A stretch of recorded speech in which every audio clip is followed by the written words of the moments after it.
अपनी वालदा को उस तरीके से। इंडिया आने के बाद मैंने इनको मैसेज किया, इन्होंने एक दो दफ़ा जवाब दिया, तीसरी दफ़ा मुझे ब्लॉक कर दिया कोई बात किए बगैर। अब क्यों करते थे वो तो इनको ही पता, आज तक वो मुझे कभी नहीं बताया, शायद आपकी बरकत से यहाँ बता दे। अब उससे आगे की बात हजरत ये होती थी। अच्छा नहीं, अभी एक है कौन, एक कदम और पीछे जाते हैं। आपने इनसे मुलाकात की हरम में, उसकी भी कोई वजह तो होगी ना? सिर्फ दावत यानी नहीं, लेकिन आपको कैसे पता कि ये वहाँ मौजूद हैं? या इनको आप इंस्टाग्राम पे इन्होंने अपने सोशल मीडिया पे डाला था, तो मेरे साथ जो साहब थे उम्रे पे, वो भी इंडस्ट्री से ताल्लुक़ रखते थे, तो उनका इनकी दुआ सलाम थी, दोस्ती यारी थी। उन्होंने कहा कि मौलाना आप इनसे मिलना चाहिए, बड़ी अच्छी लड़की दीन की तरफ आ सकती है, तो हमें मिलने में क्या जाता है। तो मेरी ये नीयत थी।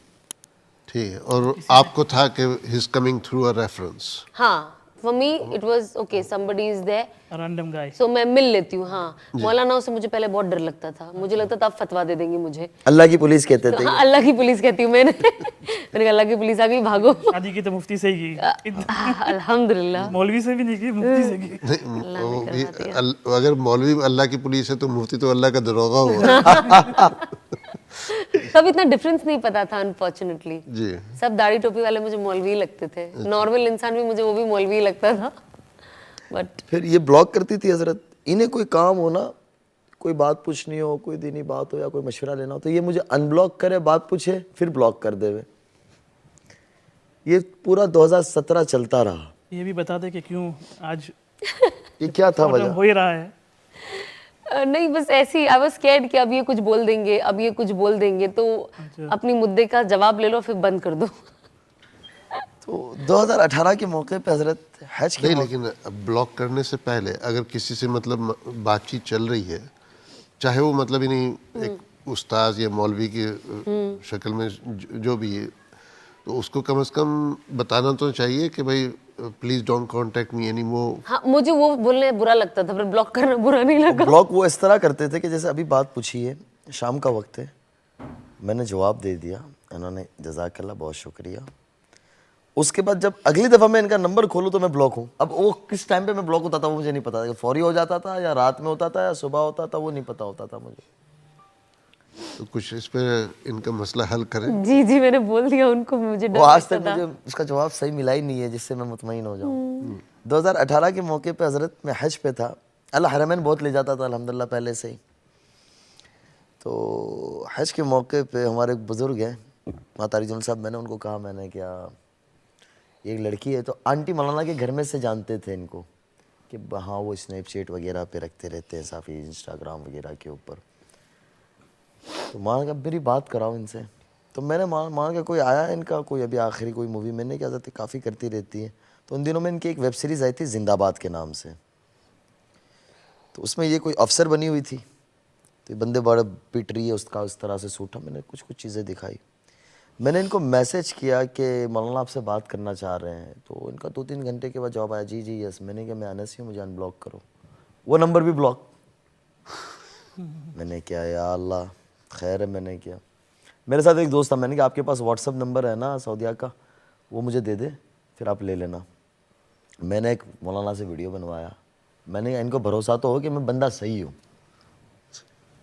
अब अभी तक कोई तसव्वुर में ना निकाह थी ना शादी थी, क्योंकि हम लोग सीधे साधे मौलवी लोग। तो यहाँ बताता हुआ ज़रा तक मैं वो, तो मैंने वो वीडियो बनवाई, भेजा इनको, तो इनको लगा कि हाँ बंदा सही है। इन्होंने कहा कि जी बात कराएं, बात करें। इनको बंदा सही है नहीं लगा होगा, बंदा हाँ बात सही कर रहा है, बात सही कर रहा है, ये बात भी आपकी सही और बंदा सही होने में दोनों में जी फर्क है। जी। तो बात जब कराई तो मौलाना कहा कि बेटी क्या हाल है, मैं आपसे मिलना चाहता हूँ। उन्होंने कहा कि मौलाना मैं तो इंडिया में होती हूँ। तो बोले बेटा दुबई आना हो तो बताइएगा। बोले मैं नेक्स्ट मंथ आ रही हूँ एक इवेंट के सिलसिले में, क्रिकेट इवेंट है, तो मेरी वालदा भी बोले साथ होगी। ये इन्होंने हज़रत मौलाना को ये कहा, तो बोले बहुत अच्छी बात है।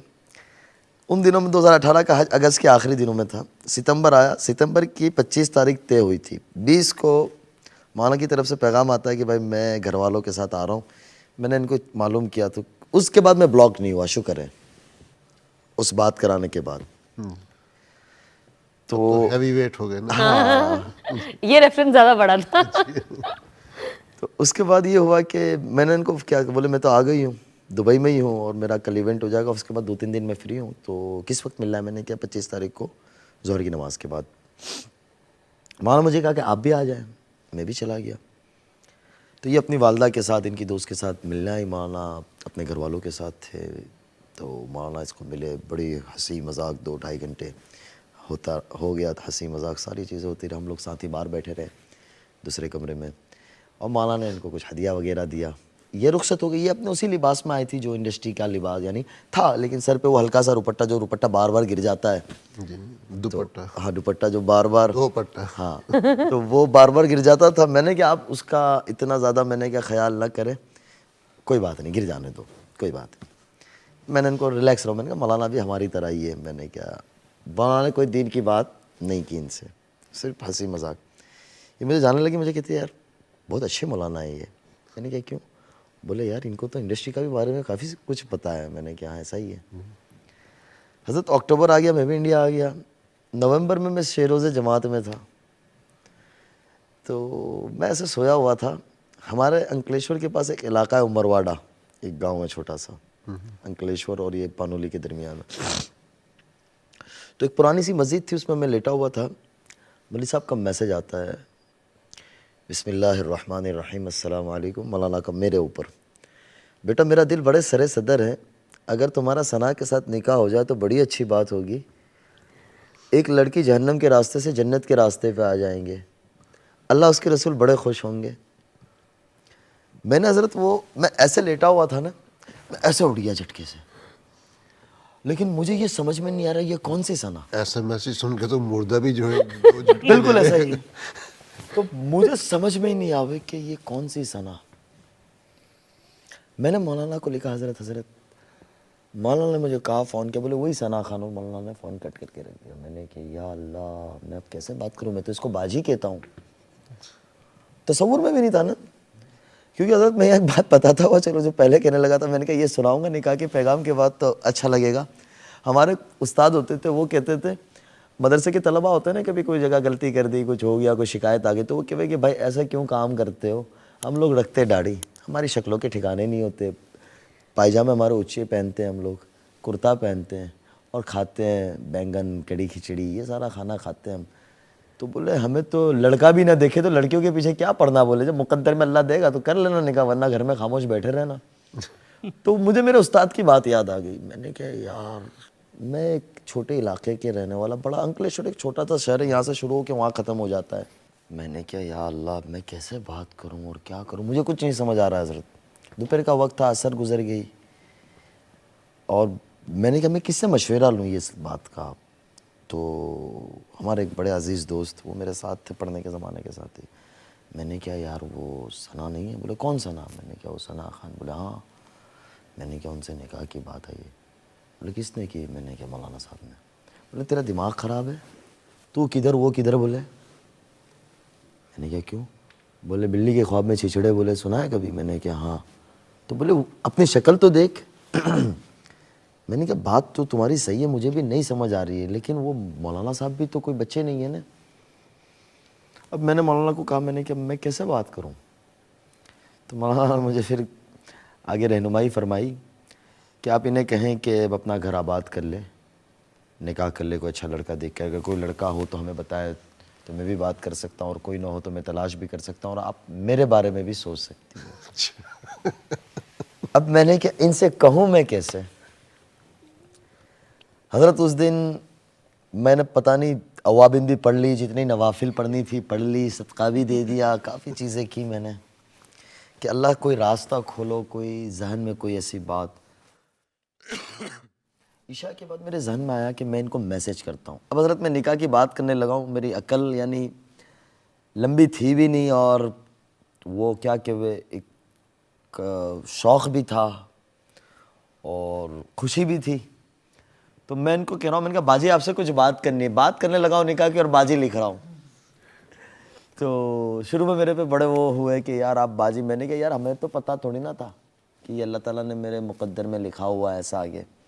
मैंने इनको कहा कि मेरे आपसे कुछ बात करनी है। इनका रात 11 बजे मैसेज आया कि हाँ जी बोलिए। अब मैं डरने लगा मैंने कहा अगर मैंने इनको ये बात कह दी, ये मेरे खिलाफ वीडियो बना देंगे कि ये मौलवी सब बड़े बदतमीज़ होते हैं। मेरे को डर भी लग रहा है। मैंने मतलब हकीकत बयान कर दी। हाँ।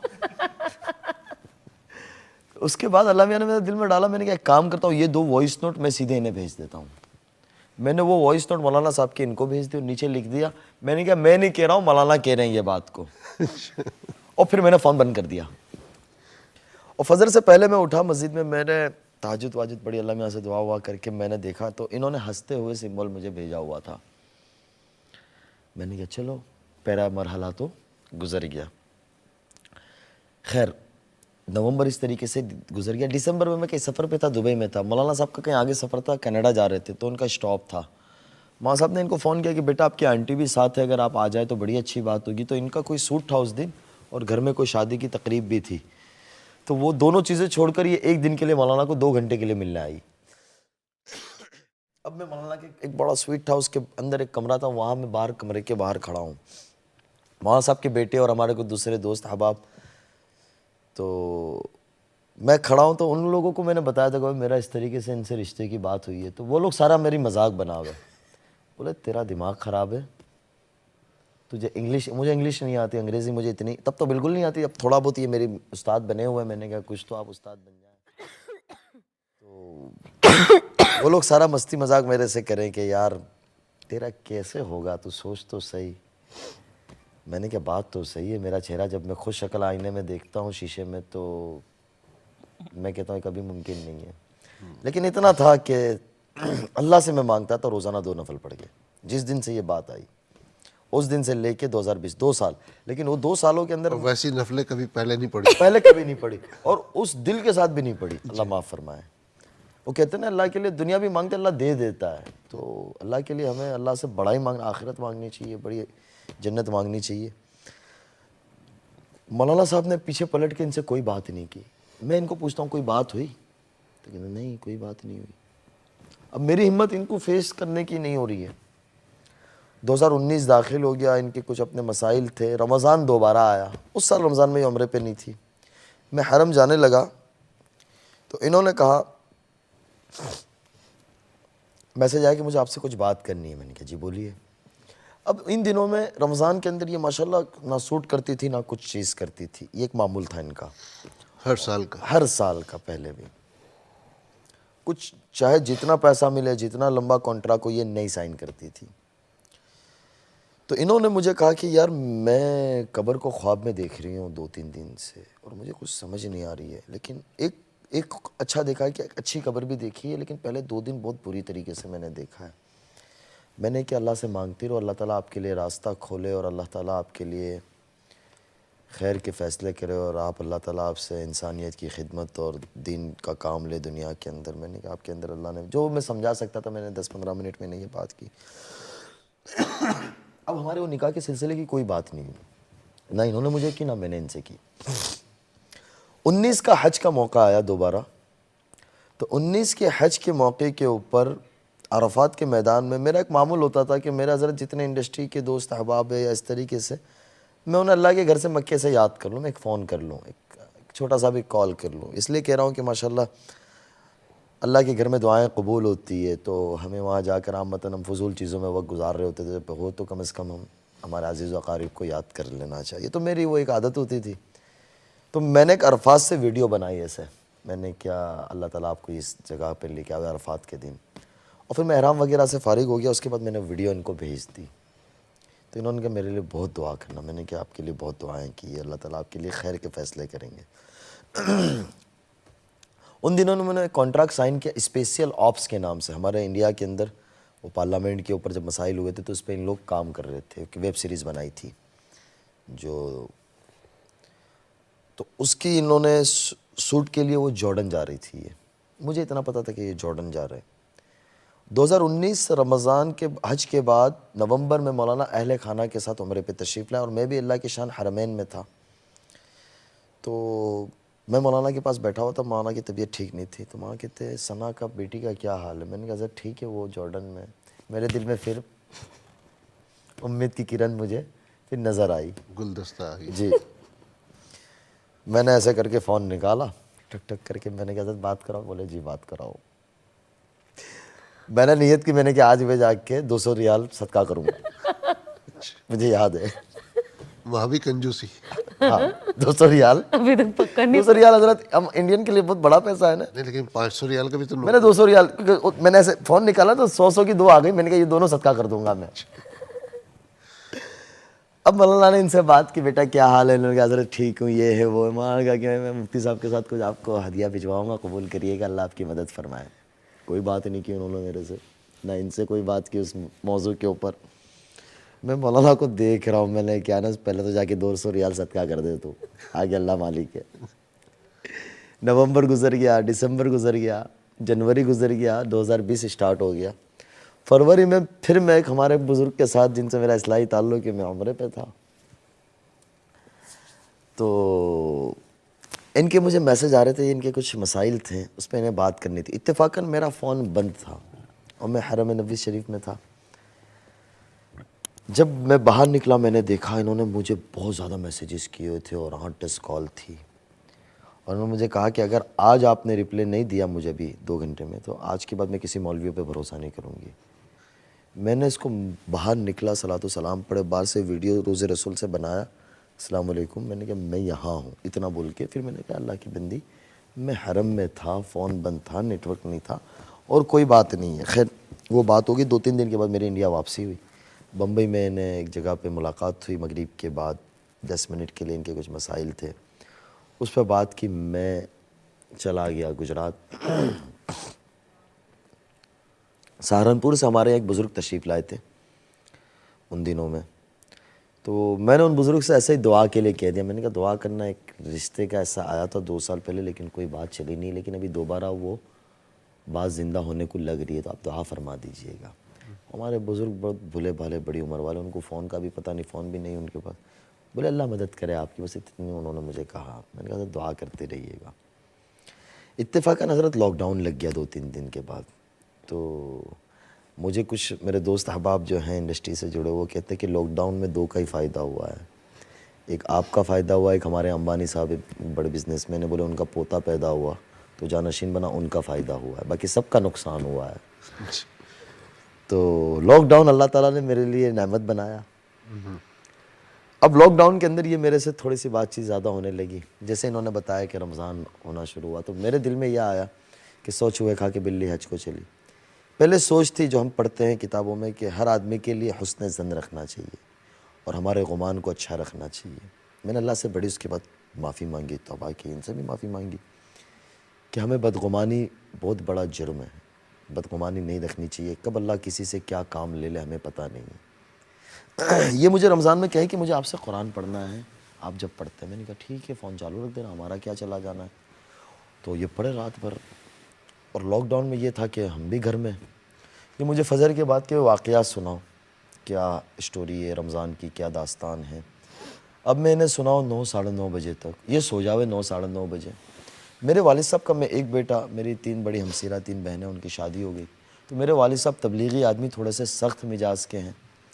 वो मेरा दरवाज़े पे 10 साढ़े 10 बजे आवे, बोले कमबख्त मुफ्ती हो के मौलवी हो के, बोले कुरान का महीना है, सोता रहता है, नाम का मौलवी। अब मैं कहाँ कहूँ कि अब्बा जी अभी सोया हूँ। अब घर में बताऊँ भी तो कैसे बताऊँ ये। हज़रत आप यकीन न मानेंगे कि असर के वक्त मेरी आंखें इतनी बड़ी बड़ी हो जाओ, मैं बाकायदा दुआ करूँ कि अल्लाह ये 2020 न गुजरने देना, मेरा निकाह हो जाना चाहिए, वरना मैं अब शादी नहीं करूँगा। मैंने क्या, मैं अपनी ज़िंदगी ऐसे ही गुजार दूँगा। मैं बड़ी कुर्बानी, मैं अल्लाह में ऐसे दुआ करूँ हज़रत। तो मेरा इम्तिहान बहुत बड़ा था। इन्होंने मुझे रमज़ान के आखिरी दिनों में कहा कि नहीं, उसके बाद उस दौरान उस मौलाना साहब की फ़ोन आई और कहा कि आपको निकाह करना है। मैंने कहा 2 साल से तो लॉलीपॉप दिया हुआ है मुंह में, ना चूस पा रहा हूँ ना कुछ कर पा रहा हूँ। मैंने कहा ठीक है, मैं बोल नहीं सका बड़ों के सामने। फिर दूसरे दिन ही मुझे कहती आप मेरे से निकाह करोगे। मैंने कहा 2 साल से वो मौलवी साहब कर रहे हैं, लॉकडाउन ख़त्म होगा तुम अपनी दुनिया में चली जाओगी, मैं ऐसे बैठ रहूँगा। मैंने क्या, गिल्ली डंडा का खेल थोड़ी ना है कि यार आप लोग मजाक ही बना रहे हो। अब मेरी वालदा हज़रत इत्तेफाकन आमतन माएँ हमारे इंडिया के अंदर आप बेचारी सीधी सादी घर की होती है, गांव देहात की, तो वो शादी की बड़ी फ़िक्र करती है। तो मेरी वालदा मेरी शादी की बड़ी फ़िक्र करे वो रोज़ाना मुझे हर लड़की के बारे में कहे, बेटा ये इतनी अच्छी है, ये फला बुजुर्ग के घर से, ये फला। मैं अब कहूँ क्या कि अम्मा मैंने जो लॉलीपॉप में रखा हुआ है मुझे कोई और समझ में ही नहीं आएगा। मेरी वालदा मुझे पूछा करे कि तुझे कोई जगह इरादा हो, मुझे पूछती रहे तो हम बात करें बेटा, ऐसी कोई बात नहीं है। मैंने कि अम्मा अगर अभी कह दूंगा और ये ना आई तो मैंने क्या, मुझे सारे हंसेंगे, आप भी हंसेंगे, तो मैं उस खामोशी से वो करता रहूं। इन्होंने जब मुझे कहा कि आप निकाह करेंगे तो मैंने इन्हें पूछा, मेरे दिमाग में आया कि मैंने कहा आपकी हज़रत मौलाना साहब से बात हुई थी? बोले जी हुई थी। तो मैं समझ गया, मैंने कहा फिर तो इन्हीं के साथ की निकाह की बात हो रही है। तो इन्होंने मुझे कहा कि आप मेरे यहाँ मेरी अम्मी को मिलने आ सकते हो। अब उस टाइम पे लॉकडाउन चल रहा था शदीद तरीके से, तो हम लोग थोड़ा बहुत काम कर लेते थे हॉस्पिटल का, उसका, रिफाई का, लेकिन परमिशन के बगैर तो परमिशन निकाल लेते थे। तो मैंने परमिशन निकाली, परमिशन में ताख़ीर हुई, लेकिन गाड़ी की परमिशन नहीं निकली, मेरे जाने की परमिशन निकल गई। स्टेज चेंज करने के लिए परमिशन लेनी पड़ती थी। तो अल्हम्दुलिल्लाह वहाँ ताल्लुकात थे और मैंने एक अपना रीज़न भी था, मुझे जाना भी था। 2 महीने हो चुके थे गुजरात में, तो परमिशन मुझे मिल गई, लेकिन कोई गाड़ी की नहीं मिली मुझे। तो अब बम्बई कैसे पहुँचूँ हज़रत? तो मैं साथियों से मशवरा कर रहा हूँ कैसे जाऊँ, तो कोई क्या मशवरा दे रहा है, कोई क्या मशवरा दे रहा है। आखिर ये तय हुआ कि मुझे शाम को हमारे यहाँ से सब्ज़ी का टेम्पो जाता है, उसमें बैठना है मुझे। अंकलेश्वर से 300 किलोमीटर। लड़कों को कहा, मैंने कहा घर की कहानी आप संभालो मेरी। मैंने अपना बैग पैक किया, शाम के वक्त बैठा। तो मतलब आप उनको फिल्म से हटा रहे और खुद फिल्मी मैं दुनिया में आ गए। फिल्मी दुनिया में जाने लगा। तो हमारे हजरत अंकलेश्वर से चलते हैं, फिर सूरत आता है, नौसारी, बलसाड़, भिलाड़ आता है चेक पोस्ट, गुजरात बॉर्डर। वहाँ मुझे रुकना था, वहाँ तक हो जा रहा था। वहाँ से सारा दिन रुकना था और दूसरे दिन रात में वहाँ से फिर दूसरे टेम्पो से चलना था आगे। सब्जी का टेम्पो तक ठीक था, पहुँच गया, वहाँ साथियों ने इंतज़ाम किया, हाईवे पे रुका किया। फिर उसके बाद हजरत हुआ ये कि आज सब्जी का टेम्पो नहीं, आज यहाँ से मुर्गी का टेम्पो जा रहा है। अब हमारे इंडिया में मुर्गी का टेम्पो आपने देखा ही होगा, वो खुले होते हैं, वो बेचारे इस तरीके से जा रहे होते हैं। मैंने 3-4 मास्क लगाया, ऐसे करके लगा बेटा, 10 मिनट में तो मैं भी उसी तरीके से हो गया कंडक्टर। मैंने कहा चलो हम भी बन जाते हैं। जो साथी ने ये इंतज़ाम किया था वो मुझे पूछे, मौलाना इतना ज़्यादा ज़रूरी क्यों है? थोड़े दिन रुक जाओ, 10 दिन में खुल जाएगा। मैंने कहा बहुत ज़रूरी है। बोले क्या वजह है? सारा कुछ बंद है। मैंने क्या, वो वजह कुछ वक्त के बाद पता चलेगी अगर हकीकत में बदली तो, वरना इसको राज को ही रहने देना, क्योंकि मुझे भी तो पता नहीं था ना आगे क्या होना है। अब ये कह रहे कहाँ पहुँचे, तो मैं फ़ोन बंद कर दूँ। मैं कहा, ये कह रहे कौन सी गाड़ी में, मैं इसको थोड़ी कह सकता हूँ कि मुर्गी के टेम्पो में आ रहा हूँ। मैं हज़रत अंधेरी जोगेश्वरी के हज़रत मौलाना भी आखिरी आए थे ना, जहाँ हज़रत मौलाना को मिला वहीं मैं उतरा। वहाँ एक दोस्त को बुला लिया था, वहाँ की मस्जिद के करीब में गया, गुसल वुसल किया, कपड़े वपड़े पहने, इनके घर पहुँचा। ये कि वे गाड़ी का है? मैंने क्या वहाँ आगे साइड पे रखी हुई है। ये शादी के बाद के ये बहुत हंसे मुझे कि वे यार, मैंने कहा इतनी बड़ी कुर्बानी दी है मैंने। अब उसके बाद हुआ ये लॉकडाउन खुला, ये गुजरात आए, तो मेरी वालदा को, वो माशाल्लाह वालदा को बहुत सारी बच्चियां बहनें मिलना आती रहती, तो वालदा ने से कुछ कपड़ा दिया, कुछ जानमाज दिया और रिंग दी। मेरे घर में पता नहीं है मेरी वालदा को ऐसा कुछ अभी कि ऐसा कुछ चल रहा है। तो ये हंसने लगी देखकर, ये हंसती बहुत, अल्लाह ताला ने हंसता रखे हमेशा। तो इस तरह से बैठे हुए वालदा ये और मैं इस तरह से बैठा हुआ हूँ। तो मेरी वालदा कहती है तुम दोनों भाई बहन का मसला है, देख लो। मैंने कहा अम्मा मैं बहू बनाने के चक्कर में 2 साल से पापड़ तोड़ रहा हूँ और आप बहन बना रहे हो। मैं इसको बाहर दरवाजे पे निकलते कहा, मैंने कहा मेरी अम्मी सीधी सादी गांव की रहने वाली, इनकी बातों पे ध्यान न देना, अपना जो ट्रैक चल रहा है उस चलने दो अभी। लेकिन इतना ज़रूर था हज़रत, मैं यहाँ ये कहूँगा कि मैंने इनसे दीनी बात कोई नहीं की, ना मैंने कोई चीज़ का फोर्स किया, ना मैंने इनको हिजाब लेने का कहा, ना अबाया लेने का कहा, ना नकाब लेने का कहा। हिम्मत ही नहीं थी। हिम्मत ही नहीं थी। और ये खुद ही लेती चली गई माशाल्लाह। उसके बाद हज़रत हुआ यूँ कि ये मुझे कहने लगी कि अब मैं अनाउंस करके तौबा करना चाहती हूँ। मैंने कहा यार ये तो बड़ा मसला है, आगे लोग कैसे लेंगे इसको, पॉजिटिव लेते हैं, नेगेटिव लेते हैं। फिर हज़रत मुफ्ती तकी साहब से मैंने बात की। हज़रत मुफ्ती साहब को अल्लाह उनकी उम्र दराज करे, हज़रत का साया हम पर बाकी रखे। हज़रत ने पूरी बात सुनी। हज़रत ने कहा बेटा 2 दिन के बाद आपको मैं बताऊँगा निकाह को लेकर। अब वो 2 दिन मेरे लिए बड़े कठिन थे। मैंने कहा अगर हज़रत ने मना कर दिया तो फिर तो मुश्किल होगा मुझे सबको मनाना। अब वो 2 दिन में हज़रत मैंने इशराक भी पढ़ी, चास भी पढ़ी, अव्वाबिन भी पढ़ी और जितनी नफलें पढ़नी थी, तहज्जुद भी। और इनको भी कहा कि बोली ये कि क्यों इतना परेशान हो। मैंने कहा आप भी पढ़ो, बाद में बताऊँगा, आप भी अल्लाह से मांगो। हज़रत आपको जैसे आपका माशाल्लाह हज़रत से ताल्लुक़ है, तो हज़रत टाइम के बड़े पाबंद है। हज़रत ने मुझे एक टाइम दिया था, इस टाइम पे आप मुझे रब्ता कर लेना। मैंने इस टाइम पे फ़ोन किया, हज़रत ने मुझे बड़ी दुआएं दी, वो कहा अल्लाह आपकी मदद फरमाए। फिर मुझे हिम्मत आ गई कि अब दुनिया में कुछ भी हो जावे, मेरी निकाह तो इनसे हो ही जाएगा। अब मेरे घर किस तरह बात करूँ मैं, इनके घर का तो मसला था नहीं। हज़रत मौलाना से मैंने फिर अर्ज़ किया तो मौलाना ने फिर एक पैगाम भेजा कि बिस्मिल्लाहिर्रहमानिर्रहीम, ये पैगाम अनस के वालिदैन के नाम है, हमें एक रिश्ते का ख्याल आया है, पता नहीं आपके यहाँ काबिल कबूल है या नहीं है, अगर हो जाए तो बड़ी अच्छी बात होगी। एक लड़की जहन्नम के रास्ते से जन्नत के रास्ते पे आ जाएगी, अल्लाह उसके रसूल बहुत खुश होंगे, अल्लाह आप हज़रात की मदद फरमाए। मैंने मेरी वालदा को सुनाया तो मेरा जो हज़रत ख़ानदानी जो ताल्लुक़ है ना, मेरे नाना हमारे यहाँ के तबलीग के बड़े ज़िम्मेदारों में थे, काजी अब्दुल वहाब साहब जी। तो वालदा मेरी बहुत रही नाना रहमतुल्लाह अलैह के साथ, तो वालदा का जहन दीनी दावती वाला बहुत ज़्यादा था। मैंने वालदा को सुनाया तो वालदा कहने लगी बेटा बहुत अच्छी बात है, तू राज़ी है तो इससे अच्छी बात क्या हो सकती, बहुत अच्छी बच्ची है। मैंने कहा अम्मी राज़ी हो गए। फिर अम्मी कहने लगी अब्बा से तू बात कर। मैंने कहा यार शेर के गले में घंटी कौन बांधे। अब अब्बा से बात करने के लिए बड़े पापड़ बेले, फिर आखिर में मैंने अब्बा को मौलाना का वॉइस नोट सुना दिया। तो मेरे वालिद साहब कहते कौन सना ये, मैंने कहा सना खान। तो मेरे वालिद साहब ऐसे देख रहे, मैंने कहा अल्लाह ही खैर हो। उनकी ज़बान से निकल गया कि बेटा वो हमारे घर में मैच हो पाएगी, हम लोग सीधे साधे लोग हैं। मैंने कहा वालिद साहब को मैं वालिद साहब का जहन बना रहा हूँ। मैंने कहा अब्बा शादी एक जुगाड़ी है, एक रिस्क का नाम है कि लड़के की लड़की के साथ बनती है, लड़की की लड़के के साथ बनती नहीं, पता नहीं मोहब्बत से लेके चलना पड़ता है, चल जाता है, अल्लाह मालिक है। मैंने कहा अच्छी नीयत के साथ चलेंगे। खैर ये राज़ी हो गए। फिर वो तौबा का लेटर पे हमने काम किया, इन्होंने माशाल्लाह हमारे हज़रत मुफ्ती साहब ने उस पर हमारा ताउन किया। 9 अक्टूबर की रात में ये गुजरात आ गई, मेरी हमसिरा सूरत में रहती है, उनके घर आ गई, बहन के घर अपनी वालदा के साथ। 9 अक्टूबर की रात डाला इन्होंने, फ़ोन बंद कर दिया। 10 अक्टूबर को तो पूरी दुनिया में हंगामा मच गया कि इन्होंने इंडस्ट्री छोड़ दी इस तरीके से। अब शादी की बारी है कि शादी तो हम ये चाह रहे थे कि हरमैन में करें जाके निकाह, लेकिन इत्तेफाकन कोरोना था, लॉकडाउन था, खुलने के कोई आसार नज़र नहीं आ रहे थे। फिर मशवरा यही हुआ कि ज़मान अहमद लाट साहब वगैरह बुज़ुर्गों से कि भाई अपनी जामा मस्जिद के अंदर जुमा के बाद निकाह कर लें।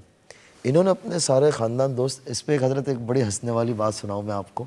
इनके वाल साहब दुबई रहते थे, अब यहाँ आ गए, पहले ये अपनी वालदा के साथ होती थी। तो इनके वाल साहब आए ना शादी से 1 हफ़्ते पहले, 20 नवंबर 2020 को मेरा निकाह हुआ।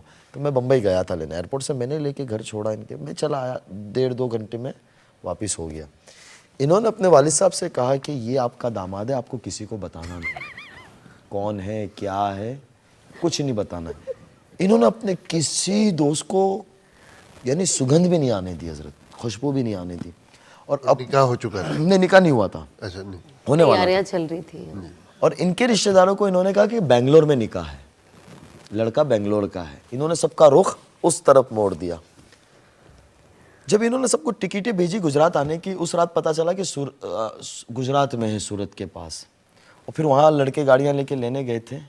तो जुमा के दिन 1-2 दिन पहले आमतन हमारे यहाँ इंडिया वगैरह हमारे बरसग़ीर में ही होता है कि लड़का बारात लेके जाता है, ये अपने कुछ रिश्तेदार दोस्तों के साथ, इसको मैंने गुजराती बुला लिया था।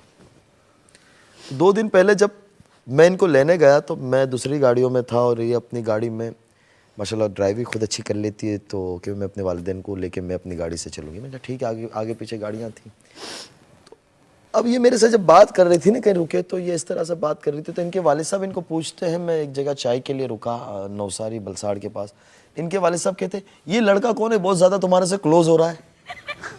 इन्होंने इनके वालिद साहब को ऐसा डरा दिया था कि वालिद साहब इनका मेरा नक्शा भी भूल गए, चेहरा भी। तो ये कहते हैं कि अब्बा यही वही तो लड़का है।